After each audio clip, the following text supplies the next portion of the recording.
আজ উচ্চ মাধ্যমিক শিক্ষার্থী বন্ধুদের জন্য ডব্লিউবিএইচের ইন্টার স্কুল টেস্টের ইতিহাসের একটা গুরুত্বপূর্ণ স্কুলের প্রশ্নপত্র তোমাদের কাছে শেয়ার করতে চলেছি। তোমরা দেখতে পারবে পেজ নম্বর ডির অন যে পেজটা আছে ইতিহাসের, সেটা কিন্তু তোমাদের প্রশ্ন উত্তর সমেত আমি আলোচনা করে দিচ্ছি। তোমরা ভালো করে প্রশ্নপত্রটি দেখো আর এগুলো দ্রুত খাতায় লিখে নাও। এরকম ধরনের একাধিক প্রশ্নপত্র তোমরা কিন্তু আমার এই চ্যানেলে পেয়ে যাবে। এর আগেও কিন্তু কয়েকটি সেট অলরেডি দেওয়া আছে, তোমরা আমার এই চ্যানেলের প্লেলিস্টে গিয়ে দেখে নাও। এছাড়াও আরও নতুন নতুন ভিডিও কিন্তু তোমরা আমার এই চ্যানেল থেকে পেয়ে যাবে। তাই যারা এখনও চ্যানেলটিকে সাবস্ক্রাইব করেন অবশ্যই চ্যানেলটিকে সাবস্ক্রাইব করে রেখো। অলরেডি যারা চ্যানেলটিকে সাবস্ক্রাইব করেছে তাদেরকে অনেক অনেক ধন্যবাদ।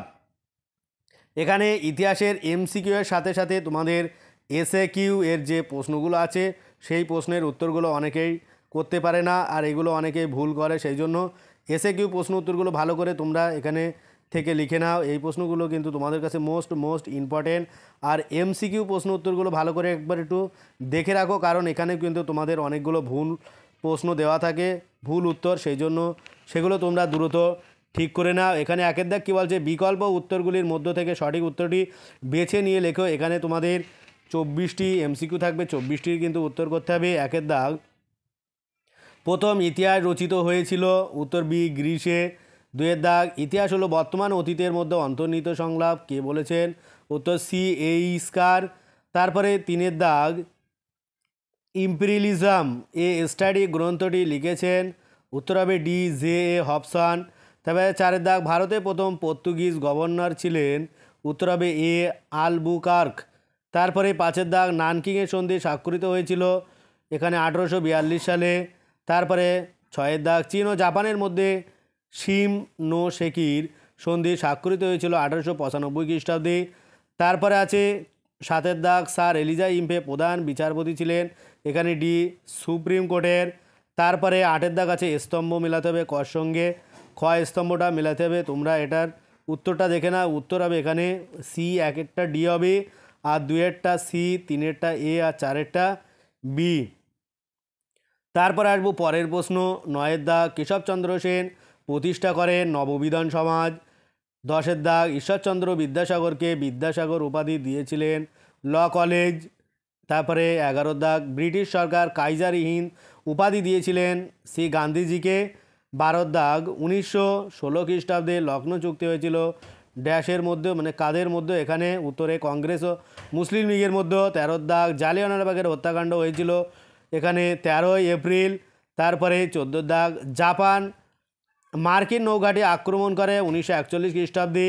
তাই 15 দাগ, ড্যাশের নির্দেশে ভারতীয় নৌ বিদ্রোহীরা আত্মসমর্পণ করেছিলেন, এখানে উত্তরে সর্দার বল্লভভাই প্যাটেল। তারপরে আছে 16 দাগ, কয়স্তম্ভের সাথে কয়স্তম্ভ মিলাতে হবে, এখানে এক নৌবিদ্রোহ হবে, এখানে সি মুম্বাই। তারপরে 2 হবে মুসলিম লীগ, এটা হবে মোহাম্মদ আলী জিন্না। তারপরে 3 দাগ, সত্যাগ্রহ গান্ধীজি। আর 4 দাগ, বর্মা হবে মায়ানমার, তাহলে এখানে উত্তর হচ্ছে বি। যারা এখন আমার চ্যানেলটিকে সাবস্ক্রাইব করেন অবশ্যই কৃতজ্ঞতার স্বরূপ চ্যানেলটিকে সাবস্ক্রাইব করে পাশে থাকা বেল আইকনটি ক্লিক করে রাখো, যাতে পরবর্তী ভিডিওগুলো সবার আগে পেতে পারো। আর এরকম ধরনের নতুন নতুন ভিডিও কিন্তু তোমরা আমার এই চ্যানেলে পেয়ে যাবে, সেই জন্য চ্যানেলটিকে অবশ্যই সাবস্ক্রাইব করে। আর ভিডিওটি কেমন হচ্ছে অবশ্যই কমেন্টে জানাবে। আরও নতুন ভিডিও পেতে অবশ্যই আমার চ্যানেলের সঙ্গে থাকো আর ভিডিওটি তোমার বন্ধুদের সাথে বেশি বেশি করে শেয়ার করো। আরও নতুন নতুন এরকম ধরনের একাধিক ভিডিও নিয়েও কিন্তু হাজির হব পরবর্তী ভিডিওগুলো, সেই জন্য অবশ্যই চ্যানেলটিকে সাবস্ক্রাইব করে রেখো। পরের প্রশ্ন আসবো 17 দাগ, হ্যারি ট্রুম্যান ছিলেন ড্যাশের সেনাপতি, এখানে সে মার্কিন সেনাপতি। তারপরের প্রশ্ন, পঞ্চশীল চুক্তি ঘোষিত হয় 1954 খ্রিস্টাব্দের, ডি ভারত ও চীনের মধ্যে। পরের প্রশ্ন 19 দাগ, জর্জ কেন্নান গ্রহণ করেছিলেন ড্যাশ ছদ্মনাম, উত্তর হবে এ মিস্টার এক্স। তারপরে 20 দাগ, জোট নিরপেক্ষ দেশগুলির প্রথম শীর্ষ সম্মেলন অনুষ্ঠিত হয় বেলগ্রেডে। তারপরে পরের প্রশ্ন 21 দাগ, সার্কের প্রধান কর্মকেন্দ্র অবস্থিত বি কাঠমান্ডুতে। 22 দাগ, আন্তর্জাতিক মাতৃভাষা দিবস পালিত হয় সি 21 ফেব্রুয়ারি। 23 দাগ, আলজেরিয়ার প্রথম রাষ্ট্রপতি ছিলেন ডি বেন বেল্লা। আর 24 দাগ, ভারতে মহাকাশ কর্মসূচির জনক, এখানে উত্তর বি ডক্টর বিক্রম সারাভাই। তারপরে আসবো 2 দাগ, নিম্নলিখিত প্রশ্নগুলি সংক্ষেপে উত্তর দিতে হবে, বিকল্প প্রশ্নগুলোও কিন্তু লক্ষণীয়। এখানে তোমাদের 16টি এসএকিউ প্রশ্ন থাকবে, এখানে 16টি উত্তর করতে হবে। আর যে বিকল্প অথবা প্রশ্নগুলো আছে ওগুলো লক্ষণীয় যেটা হবে তোমাদের কিন্তু সেটা করতে হবে।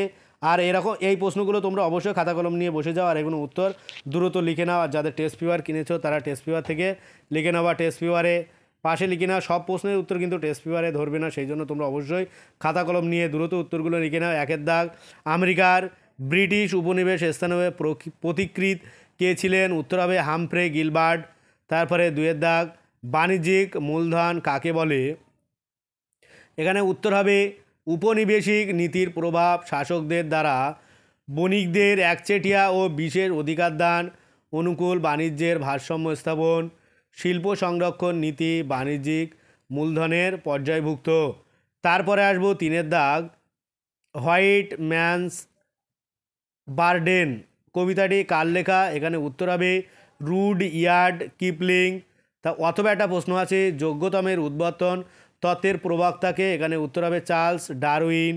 তারপরে আসবো পরের প্রশ্ন, এখানে দেখতে পাচ্ছ 4 দাগ, পাঞ্জাবকে কে ব্রিটিশ সাম্রাজ্যভুক্ত করেছিলেন? এখানে উত্তর হবে লর্ড ডালহৌসি। পরের প্রশ্ন 5 দাগ, টিসকো কথার অর্থ কী? এখানে উত্তর হবে tata iron and steel company. অথবা একটা প্রশ্ন আছে তোমরা দেখতে পাচ্ছ, এজেন্সি প্রথা কী? এখানে অথবা একটা প্রশ্ন আছে কি এজেন্সি প্রথা, তোমরা উত্তরটা দেখে নাও, খাতায় লিখে নাও। 1753 থেকে 1775 খ্রিস্টাব্দ পর্যন্ত ইস্ট ইন্ডিয়া কোম্পানি তার বিভিন্ন কর্মচারীকে এজেন্ট হিসাবে নিয়োগ করে, তাদের মাধ্যমে পণ্য ক্রয় বিক্রয় করত। এটি এজেন্সি ব্যবস্থা নামে পরিচিত। তারপরে আসবো পরের প্রশ্ন 6 দাগ, জেনারেল অ্যাসেম্বলিজ ইনস্টিটিউশন কে প্রতিষ্ঠা করেন? এখানে উত্তর হবে আলেকজান্ডার ডাফ। তারপরে আসবো পরের প্রশ্ন 7 দাগ, সতীদাহ নিবারণ আইন 1829 এটির নাম কি? এখানে উত্তর হবে সপ্তদাস বিধি বা রেগুলেশন 17। অথবা একটা প্রশ্ন আছে, তাইপিং বিদ্রোহের নেতা কে ছিলেন? এখানে উত্তর হবে হুং সিউ চুয়ান। পরের প্রশ্ন 8 দাগ, দেশীয় ভাষার সংবাদপত্র আইনের মূল বক্তব্য কী?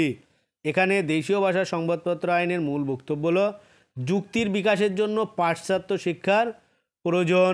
তারপরে আসবো 9 দাগ, এআইটিইউসি এর প্রথম সভাপতি কে ছিলেন? উত্তর হবে লালা লাজপত রায়। অথবা একটা প্রশ্ন আছে, 1928 খ্রিস্টাব্দে বারদৌলি সত্যাগ্রহের নেতৃত্ব কে দিয়েছিলেন? এখানে উত্তর হবে সর্দার বল্লভভাই প্যাটেল। তারপরে আসবো 10 দাগ, নাও অর নেভার গ্রন্থের প্রথম পৃথক পাকিস্তান রাষ্ট্র গঠনের দাবি কে করেছিলেন? উত্তর চৌধুরী রহমত আলী। তারপরে 11 দাগ, সতীশচন্দ্র সামন্ত কে ছিলেন? এখানে উত্তর সতীশচন্দ্র সামন্ত ছিলেন একজন ভারতীয় স্বাধীনতা সংগ্রামী ও লোকসভার সদস্য। এখানে দেখতে পাচ্ছ তোমরা অথবা একটা প্রশ্ন আছে, অথবা যে প্রশ্নটা আছে অবশ্যই তোমরা দেখে নাও। ক্যাবিনেট মিশন বা মন্ত্রী মিশনের 3 জন সদস্যের নাম লেখো। এখানে উত্তর হবে Lord Pethick Lawrence, Stafford Cripps এবং আলেকজান্ডার। তারপরে আসবো পরের প্রশ্ন, দেখতে পাচ্ছ 12 দাগ, মেইজি পুনরুত্থান কি?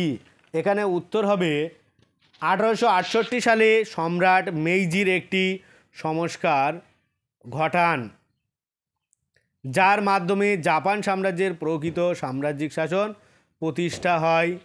পরের প্রশ্ন আছে 13 দাগ, 38 ডিগ্রি অক্ষরেখা কি? উত্তর কোরিয়া ও দক্ষিণ কোরিয়াকে বিভক্তকারী রেখা 38তম যে অক্ষরেখা ছিল সেই অক্ষরেখাকে 38 ডিগ্রি অক্ষরেখা বলা হতো। তারপরে আসবো পরের প্রশ্ন 14 দাগ, জোট নিরপেক্ষ নীতির প্রধান রূপকারকে? এটা অবশ্যই তোমরা জানো, জওহরলাল নেহেরু। তারপরে অথবা একটা প্রশ্ন আছে, কাকে বাগদাদের কসাই বলা হয়? উত্তর সাদ্দাম হুসেনকে। তারপরে আসে পরের প্রশ্ন 15 দাগ, গমের বিপ্লব কি? উত্তরটা অবশ্যই তোমরা খাতায় দ্রুত লিখে নাও। 1960-এর দশকে স্বামীনাথনের উদ্যোগে ভারতে ভারতে পাঞ্জাব, হরিয়ানা ও উত্তরপ্রদেশের সবুজ বিপ্লবের পরিকল্পনা করা হয়। আর এই পরিকল্পনা অনুসারে উচ্চ ফলনশীল গমের বীজ, সার ও উন্নত প্রযুক্তির ব্যবহার করা হয়। ফলে এই সময় গমের উৎপাদন বহুগুণ বেড়ে যায়। এই ঘটনা গমের বিপ্লব নামে পরিচিত। তারপরে অথবা একটা প্রশ্ন আছে বিশ্বায়ন কথাটির প্রবর্তককে, এখানে উত্তর হবে রবার্টসন। পরের প্রশ্ন 16 দাগ, ভারত ও পাকিস্তান দ্বন্দ্বের মূল কারণ কি? এখানে উত্তর হলো মূল কারণ ছিল সীমান্ত বিরোধ, তারপরে কাশ্মীর সমস্যা, জল বিরোধ এবং সন্ত্রাস বিতর্ক। এই হলো তোমাদের SAQ থেকে যে 16টি প্রশ্ন লিখতে হবে, সেই প্রশ্নগুলো বা অথবা যে প্রশ্নগুলো আছে প্রত্যেকটা প্রশ্নের উত্তর দেওয়া আছে। তোমরা উত্তরগুলো ভালো করে খাতায় লিখে নাও আর এগুলো বেশি বেশি করে প্র্যাকটিস করো। আরও পরবর্তীতে একাধিক সেট তোমরা এখান থেকে পেয়ে যাবে। সেগুলো পেতে সবার আগে চ্যানেলটিকে সাবস্ক্রাইব করে পাশে থাকা বেল আইকনটি ক্লিক করে রেখো। আর বাকি প্রশ্নগুলো অবশ্যই তোমরা ভালো করে দেখে নাও। 8 নম্বরের যে 5টা প্রশ্ন তোমাদের লিখতে হবে, এখান থেকেই তোমরা ভালো করে প্রত্যেকটা প্রশ্ন প্র্যাকটিস করে যেও। তোমরা প্রশ্নগুলো এক ঝলক একটু দেখে নাও। এখানে দুটো বিভাগ থাকবে, 3 দাগ, বিভাগ ক আর বিভাগ খ।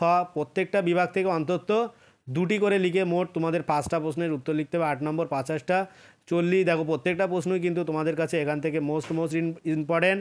1 দাগ কী বলছে, ইতিহাসের লিখন পদ্ধতি কেমন হওয়া উচিত। 2 হবসর লেনিন তত্ত্ব সমালোচনা সহ ব্যাখ্যা করো। এগুলো অবশ্যই আমি সাজেশনে দিয়েছি।